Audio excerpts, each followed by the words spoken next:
नमस्कार दोस्तों, आज हम बात करेंगे ज्ञान टेक गुरुजी के माध्यम से सीबीएसई बोर्ड और एनआईएस बोर्ड के बीच में अंतर क्या है। आज हम दोनों के बीच में डिफरेंसेस जानेंगे, क्या डिफरेंस है, और साथ ही साथ हम जानेंगे क्या एडवांटेज है, क्या डिसएडवांटेज।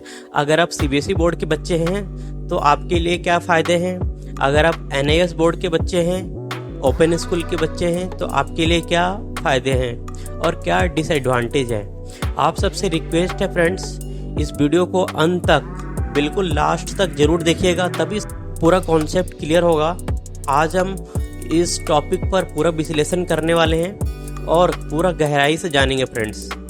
तो चलिए शुरुआत करते हैं। सबसे पहले हम लोग सीबीएसई बोर्ड के बारे में जान लेते हैं। सीबीएसई बोर्ड यानी central board of secondary education Bharat सरकार द्वारा निर्मित एक नेशनल लेवल एजुकेशन बोर्ड है जो भारत के प्रमुख शिक्षा संस्थानों को चलाता है।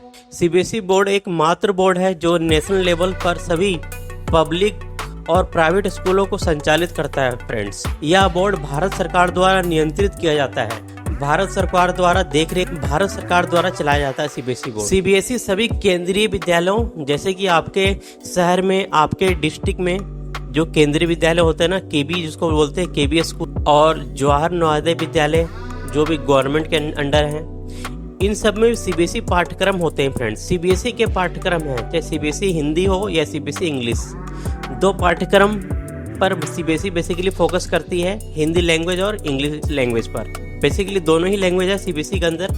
आप लोग देखे होंगे कि सीबीएसई का जब भी क्वेश्चन पेपर आता है तो दोनों ही लैंग्वेज में आता है, इंग्लिश और हिंदी दोनों में। प्राइवेट स्कूलों और भारत सरकार द्वारा अनुमोदित अधिकांश स्कूलों को सीबीएसई क्या करती है, मान्यता देती है, एफिलिएशन प्रदान करती है। भारत में 19,000 से अधिक स्कूलों को सीबीएसई मान्यता प्राप्त दे रखी है और 25 विदेशी जो कि बाहर के देश हैं, जैसे कि भूटान, बांग्लादेश, नेपाल, ठीक है, मालदीव, ये सारे देश हो गए, उसमें 211 स्कूलों को लगभग मान्यता दे चुकी है सीबीएसई। अभी जो आंकड़ा वो धीरे धीरे बढ़ चुका है। सीबीएसई जो है नेशनल और इंटरनेशनल लेवल पर दोनों ही लेवल पर काम कर रही है बिल्कुल अच्छे से फ्रेंड्स। सीबीएसई हर साल कक्षा 10वीं और कक्षा 12वीं की वार्षिक परीक्षा, जिसको हम लोग बोलते हैं बोर्ड परीक्षा, आयोजित करती है। हर साल मार्च महीने में यह एग्जाम आयोजित किया जाता है और मई जून तक एग्जाम का जो परिणाम होता है उसको घोषित कर दिया जाता है। कक्षा 10वीं और 12वीं के लिए बोर्ड परीक्षाओं के अलावा सीबीएसई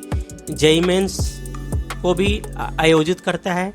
जो 12वीं के बच्चे होते हैं जिनको आईआईटी, एनआईटी और फिर अच्छे इंजीनियरिंग कॉलेज में जाना होता है, उसके लिए सीबीएसई जेईई मेंस का एग्जाम दिलाता है। और जिनको मेडिकल के क्षेत्र में जाना होता है, सीबीएसई उनके लिए नीट एग्जाम दिलाता है इत्यादि। जैसे सीबीएसई महत्वपूर्ण और भी बहुत ही ज़्यादा महत्वपूर्ण सीबीएसई एग्जाम को आयोजित करता है फ्रेंड्स। और हम सबको पता है जैसे फ्रेंड्स कि सीबीएसई बोर्ड की स्थापना सन 1929 में हुई थी। अब हम लोग जानते हैं एनआईएस बोर्ड के बारे में, जिसको हम लोग बोलते हैं national institute of open schooling. NIS open school की स्थापना 1989 में हुई थी। ओपन स्कूल जिसको हम लोग बोलते हैं एनआईएस का हेड ऑफिस की हम लोग बात करें तो इनका हेड ऑफिस दिल्ली में है और main head office friends Noida के सेक्टर 62 में है इसका, ठीक है। बाकी एनआईएस यानी जिसको हम लोग बोलते हैं national institute of open schooling, जिसके नाम में ही है ओपन, तो बिल्कुल लचीला बोर्ड है, खुला हुआ बोर्ड है जिसको बोल सकते हैं। एक तरीके से डिस्टेंस लर्निंग के माध्यम से ही सारा कुछ संचालित होता है, इसके अंदर डिस्टेंस लर्निंग ही है एक तरीके से, ठीक।